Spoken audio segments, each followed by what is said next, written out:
तो रूस और यूक्रेन के बीच महायुद्ध पिछले 40 दिनों से लगातार जारी है। युद्ध का अंत होता नहीं दिख रहा है। पुतिन अब तक कीव पर कब्जा नहीं कर पाए हैं, लेकिन जेलेंस्की भी झुकने को तैयार नहीं। और इसी बीच जापान ने अमेरिका के राष्ट्रपति जो बाइडेन को बड़ा झटका दिया है। जापान ने कहा है कि वो रूस के साथ तेल कारोबार से पीछे नहीं हटेगा। जो बाइडेन के लिए जापान का यह ऐलान तगड़ा झटका है, क्योंकि बाइडेन रूस पर प्रतिबंधों के जरिए उसे कंगाल कर देना चाहता है। शुरुआत में जापान ने भी रूस पर आर्थिक प्रतिबंध लगाए थे, लेकिन अब उसने अपना फैसला बदल लिया है।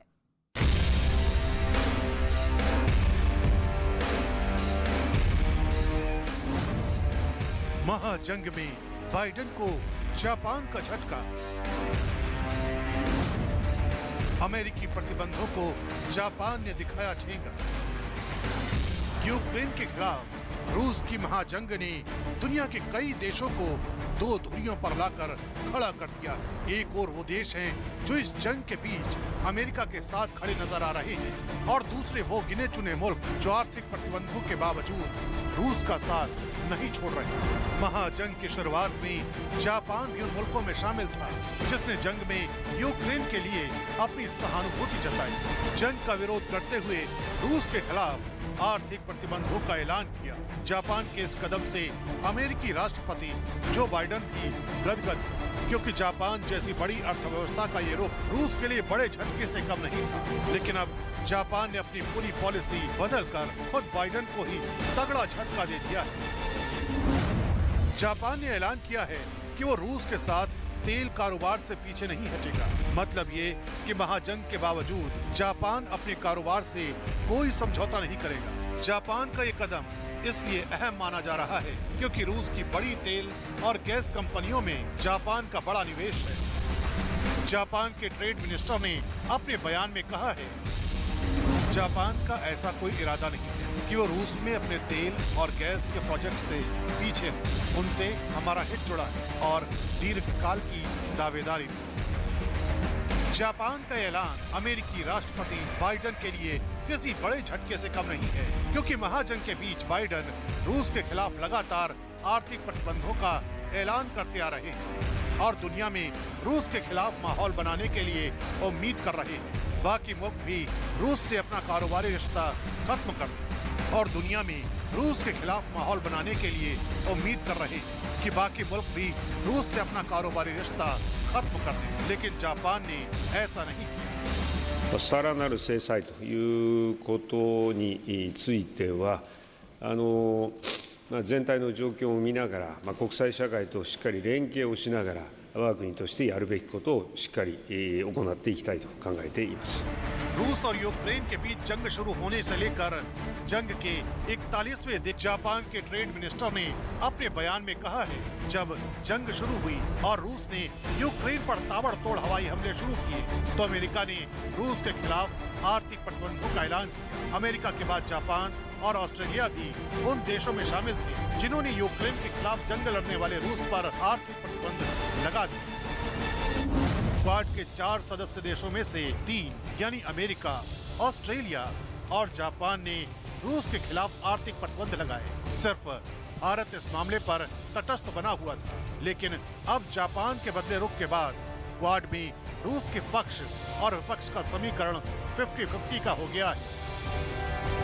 जाहिर है क्वाड के सदस्य देश जापान का ये फैसला दुनिया में अमेरिका के खिलाफ एक नया मैसेज देगा, जिसे बाइडेन कभी पसंद नहीं करेंगे।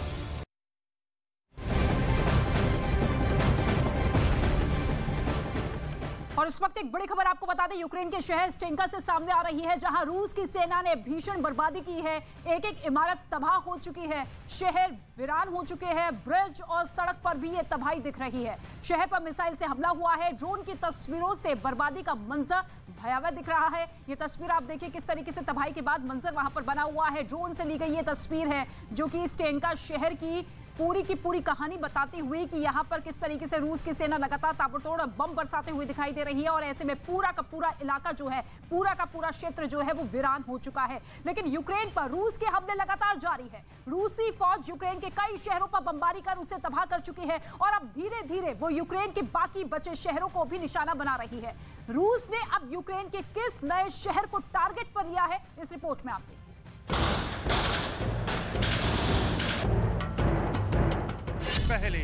खार्किव तबाह।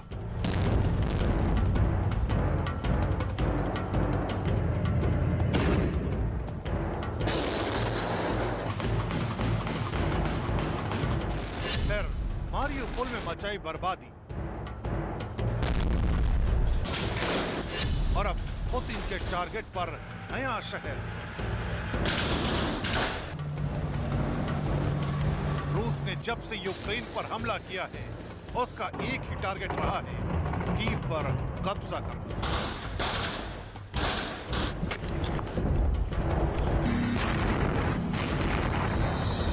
लेकिन रूस का यह मंसूबा युद्ध के 40 दिन बाद भी पूरा नहीं हो पाया है। कीव पर फतह हासिल करने के लिए रूस ने हर हथकंडे अपनाए, लेकिन यूक्रेन की तैयारी के आगे उसके कीव पर कब्जे की हर चाल फेल हो गई, जिसकी वजह से रूस बौखलाया हुआ है।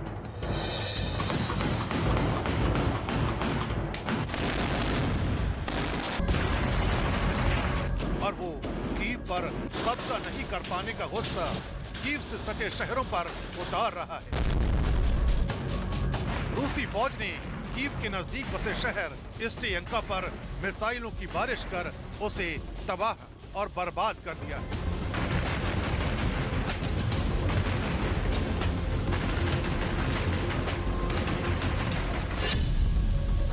स्टेयंका पर रूसी सेना की बमबारी, मिसाइल हमलों से शहर हुआ तबाह, गोलीबारी में इमारती मकान बर्बाद। रूस यूक्रेन पर हमले कर रहा है, कभी मिसाइल दाग रहा है, कभी टैंक से गोले बरसा रहा है।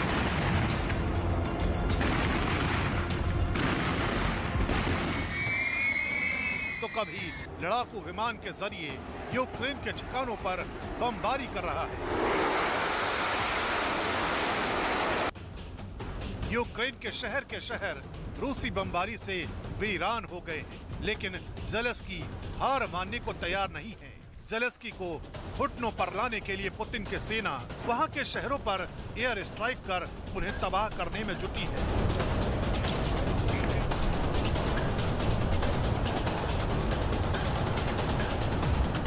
क्योंकि रूस को यह पता है कि अगर कीव में दाखिल होना है तो उसे आसपास बसे शहरों पर कब्जा जमाना होगा, और इसी वजह से रूसी सेना ने स्टेयंका शहर को हथियाने के लिए उस पर इतने बम बरसाए कि वो शहर पूरी तरह खंडहर में तब्दील हो गया। स्टेयंका शहर की जो तस्वीरें जारी की गई हैं, उनमें हर तरफ सिर्फ तबाही और बर्बादी का मंजर दिखाई दिया। आसमान से ली गई इन तस्वीरों में जली हुई इमारतें, मकान और फैक्ट्रियां दिखाई दी। जिन इमारतों में लोग अपने परिवार के साथ रहते थे, वहां जिंदगी का नामो निशान तक मिट चुका है। देखने से ऐसा लगा जैसे शहर सालों से वीरान पड़ा हो। एक तस्वीर में तो जमीन पर मिसाइल गिरने की वजह से बड़े बड़े गड्ढे नजर आए। बमबारी की वजह से नदी पर बने पुल तक टूट गए, जिसकी वजह से आवाजाही ठप पड़ गई।